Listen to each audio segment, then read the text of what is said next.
소비자와 기업, 중소기업과 대기업이 함께 성장하는 시장을 만듭니다. 공정경제 이야기. 새해를 맞이해서 각 정부 부처가 대통령에게 올해 업무 계획을 보고했는데요. 공정위가 보고한 새해 업무 계획은 어떤 내용인지 공정거래위원회 송상민 경제정책국장과 자세한 얘기 나눠보겠습니다. 연결돼 있습니다. 국장님 안녕하세요. 예, 안녕하세요. 예. 지난해 카카오 먹통 사태로 플랫폼 기업의 독과점 이슈가 부각됐었고요. 또 올해 공정위도 디지털 시장의 혁신 제고를 첫 번째 과제로 꼽았다고 들었습니다. 구체적으로 어떤 내용인가요? 잘 아시는 것처럼 디지털 경제는 대표적인 혁신 분야이고 디지털 경제를 이끄는 제1 동력도 혁신입니다. 그러나 이제 문제는 카카오 먹통 사태에서 보듯이 시장이 독과점화되어 경쟁이 줄어들면 기업들이 혁신 노력과 사회적 책임에 소홀할 우려가 크다는 점입니다. 이에 이제 공정위는 시장 경쟁을 촉진해서 디지털 시장 특유의 혁신을 제고하는 데 만전을 기하고자 합니다. 올해 공정위는 크게 이제 두 가지 분야를 중점적으로 들여다보려고 하는데요. 예. 먼저 반도체, 앱마켓 등 디지털 기반 산업입니다. 이 분야는 디지털 경제 인프라에 해당하는 분야로서 전체 디지털 생태계 경쟁 구도를 좌지우지할 수 있는 중요한 분야입니다. 둘째는 모빌리티, 오픈마켓 등 국민 생활에 영향이 큰 핵심 플랫폼 분야입니다. 이 두 분야에서 시장을 선점한 독과점 사업자의 독점력 남용 행위를 중점 점검할 계획입니다. 그리고 이제 디지털 시장의 독과점은 네트워크 효과라든지 그에 따른 쏠림 효과, 다면성 등 전통 산업과는 다른 특성을 가지고 있습니다. 올해 공정위는 내외부 전문가로 TF를 구성해서 외국 법제, 국내 시장 상황 등을 종합적으로 고려해서 현행 법제의 개선 필요성도 검토할 계획입니다. 네. 코로나19 이후에 사실 콘텐츠 분야에 대한 공정한 거래 관행도 확립이 필요한 시점이 됐어요. OTT 분야 급성장했고요. 그리고 최근에 이승기 씨 사태에서 보듯이 기획사와 연예인 간의 불공정 계약 강요하는 그런 것도 저희가 직접 봤고요. 이런 해당 분야에 대한 공정위의 올해 계획은 어떤 게 있을까요? 진행자님 말씀하신 것처럼 한류를 이끌고 있는 드라마, 영화 등 콘텐츠 산업이 최근에 우리 경제의 이제 핵심 부가가치 산업으로 떠오르고 있습니다. 예. 저도 개인적으로 응원하고 있는데 이제 하나 아쉬운 점은 공정거래에 대한 인식이 상대적으로 낮은 편이라는 겁니다. 공정위는 콘텐츠 분야의 불공정 행위를 집중 점검을 해서 공정한 거래 관행을 확립하고 콘텐츠 산업의 경쟁력도 제고하고자 합니다.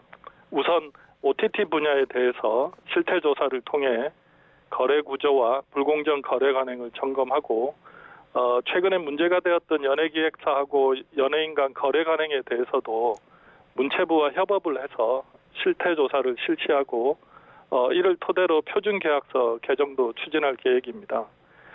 그리고 이제 영화, 드라마, 게임 등 이런 업종에서는 불공정 하도급 거래 관행이 꽤 만연한 거로 나타나고 있어서 외주 제작 과정에서의 구두 계약, 하도급 대금을 지연 지급하는 문제 이런 문제들을 중점적으로 점검할 계획입니다. 네. 그리고 대중소기업 간에는 그 불공정 관행이 여전히 지속되는 걸로 알고 있습니다. 아무래도 힘의 불균형이 있다 보니까요. 그래서 중소기업이 어려움을 겪고 있는 것으로 알고 있는데 관련해서 공정위에서는 새해에 뿌리 산업 분야를 점검하겠다고 했습니다. 그 배경 좀 설명해 주시겠어요? 이 뿌리 산업은 중소기업이 영위하는 이제 대표적인 산업 영역입니다. 이게 이제 겉으로는 잘 드러나지는 않지만 기계, 자동차, 전자 등 우리나라 이제 주력 제조업의 제품 경쟁력을 좌지우지하는 그런 기반 산업입니다.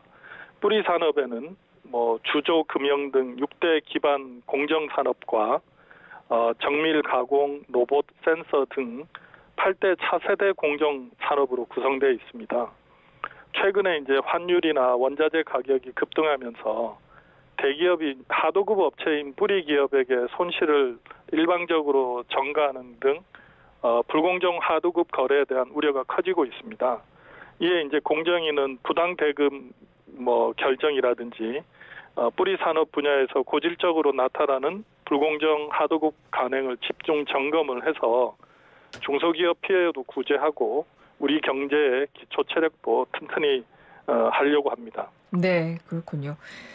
대기업 집단 같은 경우는 상호 출자 제한 기업 집단하고 공시 대상 기업 집단으로 나뉘는데 이 중에서 공시 대상 기업 집단의 지정 기준도 조정할 계획이라고 밝히셨거든요.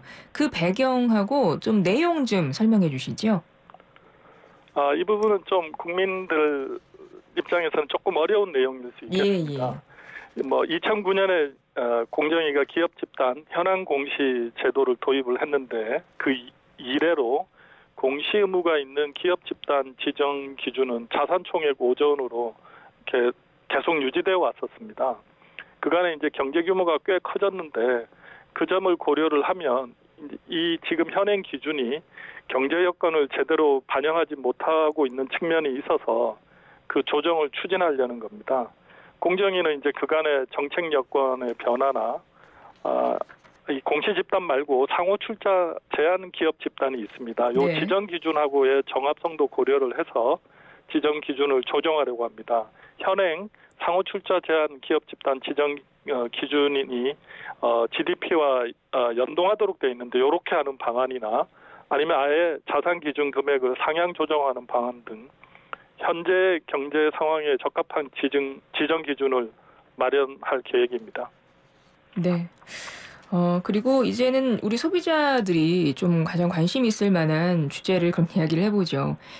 온라인 거래는 이제 뭐 모든 분들의 일상이 됐다고 할 수 있는데요. 그 온라인 소비 공간에 대한 그 신뢰가 상당히 중요해 보이는데 여전히 뭐 뒷광고라던가 리뷰, 뭐 이런 후기 조작을 한다던가 뭐 이런 것들이 빈번하게 발생하고 있잖아요. 이렇게 되면 아무래도 소비자들이 온라인 소비 공간에 대한 신뢰가 떨어질 수밖에 없을 텐데 이 부분에 대해서는 뭐 어떤 대응책을 갖고 계시나요? 말씀하신 것처럼 이제 디지털 경제에서 온라인 거래는 신뢰가 핵심입니다. 이게 소비자가 뭐 상품을 직접 눈으로 볼 수 있는 것도 아니고 손으로 만질 수도 없고 그런 비대면 거래이기 때문에 디지털 경제에서는 이제 소비자가 믿고 거래할 수 있는 소비 환경을 만드는 게 무엇보다 중요합니다. 구체적으로는 SNS 뒷광고, 이용 후기 조작 이런 행위들은 이제 온라인 소비 공간의 신뢰를 해치는 대표적인 기만 행위입니다. 올해 공정위는 이에 대한 이제 점검과 시정을 강화할 계획이고요. 두 번째는 이제 다크 패턴, 이른바 이제 눈속임 상술에 대한 대응입니다. 다크 패턴이라는 거는 이제 웹이나 앱 화면 구성이나 디자인 좀 교묘하게 설계를 해서 소비자의 합리적 선택을 방해하는 이제 신종 마케팅 기법을 말합니다. 네. 뭐 대표적인 예를 말씀드려보면 가입은 되게 쉽게 하고 해지는 어렵게 하는 화면 구성 뭐 이런 게 될 텐데 가입은 2클릭이면 되는데 해지는 10클릭을 넘게 해야 되는 경우도 있습니다. 이제 공정위는 현행법의 사각지대에서 교묘하게 소비자 피해를 유발하는 눈속임 상술에 대해서도 실효적인 규율 방안을 마련할 계획입니다. 네. 지난해였던가요? 대형마트 새벽 배송 허용 같이 이렇게 규제 완화가 있었고 그에 대한 성과가 있었던 걸로 알고 있는데요. 올해는 자동차 부품 등 분야에 대해서 규제를 개선하겠다고 했는데 그 내용은 어떤 건가요? 이게 이제 시장 경쟁 촉진을 위해서는 뭐 독점력 남용 행위에 대한 이제 시정이나 법 집행 못지않게 경쟁을 제한하는 이제 정부 규제들이나 제도가 있을 수 있습니다. 이걸 개선하는 것도 매우 중요합니다. 올해 이제 공정위는 독과점이 장기간 지속된 분야, 자동차 수리 부품 시장, 농수산물 도매 시장 등에서 경쟁 촉진을 위한 제도 개선을 추진하려고 합니다.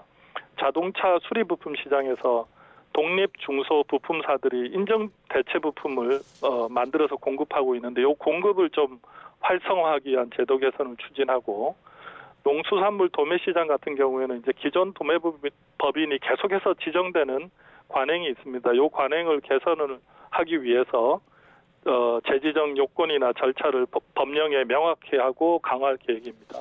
아울러서 가스 계량기 같은 경우에도 국민 생활 이제 불편을 초래하거나 사업 활동을 제한하는 규제도 발굴을 해서 개선해 나갈 계획입니다. 네, 끝으로 한 가지만 더 여쭤보죠.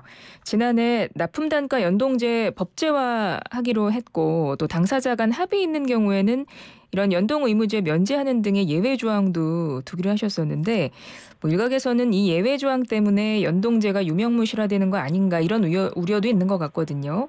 이것에 대해서는 어떤 말씀을 해주실까요? 위원회는 이제 연동제 법제화 이 도입 자체에 대한 시장의 우려가 있었습니다. 그래서 그 우려를 감안을 해서 양 당사자가 서로 합의하면은 연동제를 채택하지 않을 수 있도록 예외 조항을 두었습니다.